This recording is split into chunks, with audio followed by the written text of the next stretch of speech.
Here is 5 sneakers that made me instantly change my opinion on them. Some good, some bad, and some that just shocked me. And kicking us off, we have the Jordan 40. Now, my initial thoughts on this pair of shoes is they're expensive, they're super minimal in terms of the design, and depending on who you ask, they either look like Adidas Fear of God ripoffs or one of the best Jordans in years. There is quite the divide with this pair of sneakers. And to be honest, I didn't jump at buying this pair of shoes. Maybe the price put me off, or that in combination with how simple this pair of shoes looks. But obviously, I got them in and they are way better than I thought. It's funny because me thinking that the design was too minimal, turns out that's one of my favorite things about it. It's a clean design in a very sophisticated way. I really just started appreciating the minimalism once I put them on foot and saw how good they looked. It just makes them so much more easy to rock on or off the court, and it definitely helps that they decided to launch with this colorway called the Classic. Very wearable and super versatile. But then you get to all of the physical attributes of this sneaker, and you immediately notice as soon as you just start with the box, like it feels like you're unboxing a very premium, elevated pair of sneakers. You get hit with this feel of luxury, then you pull out the shoes and feel all of the materials, and they're also great. You've got some nice leather, which feels nice and soft. You've got some really soft nubuck on the toe box. This suede material on the side is just insanely soft. Like, what even is this? You've got these reflective dotted laces, which I think is a really cool look, especially because the actual material underneath the laces is also the exact same. The reverse of the tongue is really nice. It's got some text on there. Just everything about this pair of shoes just feels premium. Now, these are also really comfortable, which I absolutely did not expect. Now, there's obviously a lot of high-end tech that goes along with this pair of shoes because it is a performance basketball model. So you've got the latest Zoom X and the Zoom Air and all of that stuff. So it definitely leans into that performance aspect. However, I do think when they were designing this pair of shoes, they were keeping the casuals in mind, the people who do want to wear these off the court, not just with the design, but how comfortable they feel on foot. I mean, it kind of makes sense. Most people do wear Jordans casually, but I guess it's just good to know that they did keep that in mind because walking around in these things does feel great. However, one big problem of these things being on foot is the sizing. They are snug, they are tight, and I unfortunately went a half size down because that was the only one I could get my hands on, and they're extremely tight. I would recommend actually going a half size up from your true to size. Now, along with all of that, this being a flagship Jordan model, it's got a ton of Easter eggs that kind of call out past Jordan models, like the tongue being inspired by the Jordan 5. You've got some white cement aspects on the little heel clip. There's a ton of them. I'm not going to list them all off. The list is so long, you kind of get the point. Jordan Brand has done this plenty of different times. Overall, anybody who's a fan of Jordan sneakers, I think you're going to love this one. Right, let's switch things up for a minute and let's talk about a pair of shoes that shocked me in the other direction. This is the On Cloudsurfer Max. It's the latest and greatest from On Running for their Max cushion category. A little bit more context before I completely go in on these. I like On Running. I like the design. And when I first tried the Cloudsurfer, I was taken back. It was one of the most comfortable shoes that I had tried on. It was great. But things kind of started to go downhill for this line when they released the Cloudsurfer 2, which I didn't really feel like there was much change at all. But the build up to them releasing the Max model with more cushioning, a softer foam, and all of these different tech specs that they were talking about, I mean, it got me really excited. I mean, they called these things the softest cushioning they've ever made. It's literally made for recovery runs and walking around casually every day, just being in maximum comfort. A bunch of other brands have competing shoes like this, so I put these on foot and was shocked to realize that they don't feel very good. And that feeling only gets worse when you directly compare them with the competition. Nike Vomero Plus, the New Balance More V6, the Brooks Glycerin Max. The list really goes on, and when you do try them on side by side, it's almost like you're trying on a pair of shoes from a completely different category. These really do feel nothing like the Max cushion that we're kind of used to. The midsole is really firm. The foam is hard, and you know what? I think the added stack of this foam, the higher the cushioning is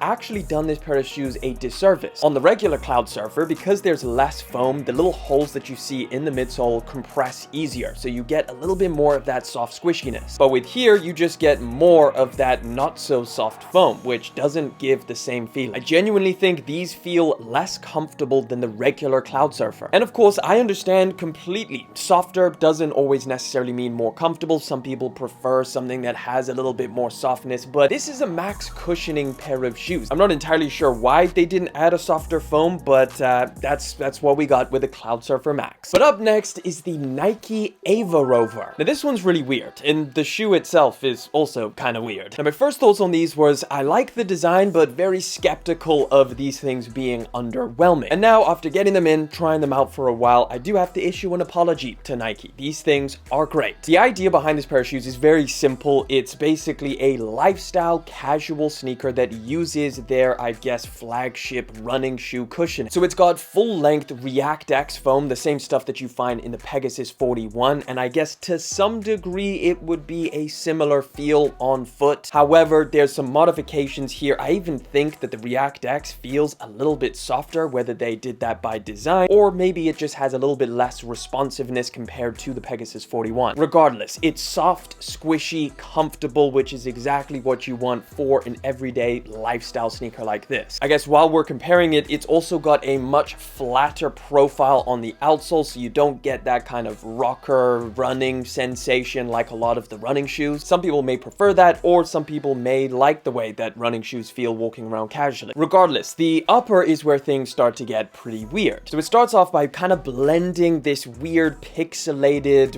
wavy midsole onto the upper with this rubber stuff, also equally pixelated. It feels texturally really nice for some reason, and that's of course placed on top of the nylon feeling material. I say nylon feeling because somehow Nike managed to make this feel really premium, even though it is just a thin textile material. This makes it feel super lightweight. You've got a very light tongue, which also has a lot of padding in it, which is nice. Same thing around the ankle, super cushioned. But one of my favorite details about this pair of shoes is the material that they placed on the inside. So you've got this really soft felt material all around the ankle cushioning, the reverse of the tongue. So when you put your foot in there, you can really feel it, and it's good. Now for sizing, I actually recommend staying true to size. That's fit me perfectly fine. However, they are a little bit tight around the toe, so maybe if you have slightly wider feet, go a half size up. But overall, I did think that this was just going to be a Nike shoe that they released, made a big deal about, and we all just instantly forget about it. But honestly, I think if you're looking for a pair of shoes in this casual everyday sneaker category, these are worth checking out. Next up, we got the Jordan 4 Rare Air. This was another one of those shoes that I just really did not jump at buying. In fact, I wasn't even planning on picking these things up until I saw that they were sitting on shelves, and I was like, I might as well check them out. And honestly, I went from thinking, you know, you can definitely skip this pair of 4s to now it might be one of the best that's dropped this year. And honestly, I feel like if there wasn't so many crazy sneakers dropping this year, Jordan 4s in particular, these would have probably sold out. But there's just so many crazy shoes that I assume people are just saving their money for. So yes, these did end up sitting on shelves, and potentially you could even find them under retail, which just makes them even more compelling of a Jordan 4 purchase. So the story behind this pair of shoes, and I guess the whole Rare Air collection that Jordan brand is doing, they got the 3s, the 4s, the 1s, the 11s coming soon. It's basically Jordan models that are inspired by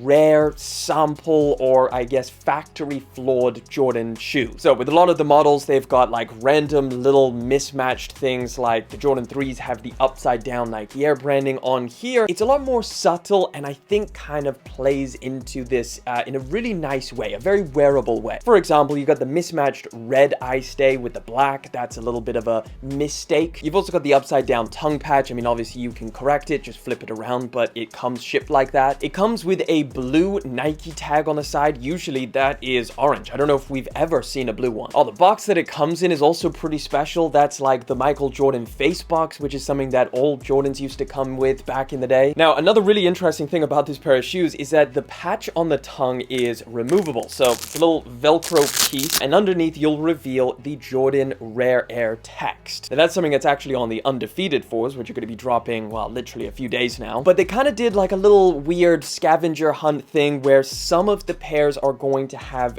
gold text underneath. Mine has white, as you can see. This is the most common one. The gold is very limited, and it definitely adds a little bit of a surprise, so you don't know what color text you're getting until you get it. Not that it's a massive deal, but I guess people who will have the gold will be flexing it. They'll take these patches off and they'll walk around with that gold loud and proud. Materials on these is also great. You've got the classic Jordan 4 nubuck surrounding the entire upper, except for the suede that's wrapping around the toe box. All feels great. The colors I was a little bit skeptical about, but actually having them in, trying them on with a bunch of different outfits, it works, weirdly. Overall, I just think this is a solid pair of Jordans, especially if you can find them at retail or below. I think they're an absolute steal and a solid pair. Last but not least is a pair of shoes that is so shocking, it almost feels like someone at Nike is going to get fired by releasing them. It's the Who Decides War Jordan Flight Court. One of the most premium Jordan sneakers I have ever felt, and they cost just $115. Yes, that same $115 that will buy you a pair of Nike Air Force Ones that will just, I guess, fold up after the first time you wear them and look like you've been beating them down for years. These things are just so impressive in so many different ways. So let's just start off with how premium they feel. You're met with a really nice custom box. Feels like you're about to open a $200 pair of sneakers. Inside, you get this solid cardboard silver plaque, giving you more information about the sneakers themselves. You find the extra laces, which are actually the more premium wax style laces, the same ones that you find on a pair of Travis Scott Jordans. And then you pick the shoe out and you feel the really nice soft nubuck that surrounds the entire upper. Mix that with a super soft hairy suede panel that moves across the side. Oh yeah, and then you also get ultra premium leather covering the entire interior of these things. Like literally the entire sock line to the reverse of the tongue. It feels great. You've also got a ton of really intricate little details on here, like the embroidery that you find, kind of little scribbles all around it. The world is your court embroidered to the reverse of the tongue, and this little section around the back with tearaway material, which if you do cut this panel off, reveals a different logo. And finally, you put these things on foot and realize they're way more comfortable than any other retro Jordan. The foam in these is actually softer, even though it looks like something that could be on a pair of Jordan 3s or Jordan 4s. It's noticeably softer. You feel this in hand, you can actually squish it, whereas those are like freaking plastic. Now, this is kind of a weird hybrid pair of shoes, so it's like a basketball skating shoe. A lot of the promo material and branding towards this pair of shoes was all about skaters, and Jordan Brand has been increasing their presence in the skate world. I guess they dropped the Jordan 4 RMs, kind of like that, the Jordan Session, and of course these. Now, I will say that this is obviously a collaboration version, so this is where you're going to get the most premium option, but the GR pair is pretty decent as well, and a little bit cheaper. But these are not overly expensive on the resale market, even though they are all sold out from Jordan Brand. So if you do have the opportunity to pick these things up, I highly recommend it over the GR. They also have a black colorway in these things, which is equally as impressive. Both incredible shoes. You very rarely get a product from Jordan Brand that is this premium for such a low price. Now, what's also a low price is hitting that subscribe button. It's actually completely free. And also, if you do want to check out another video, I'll throw one up in the top left-hand corner. I'll catch you guys in the next one.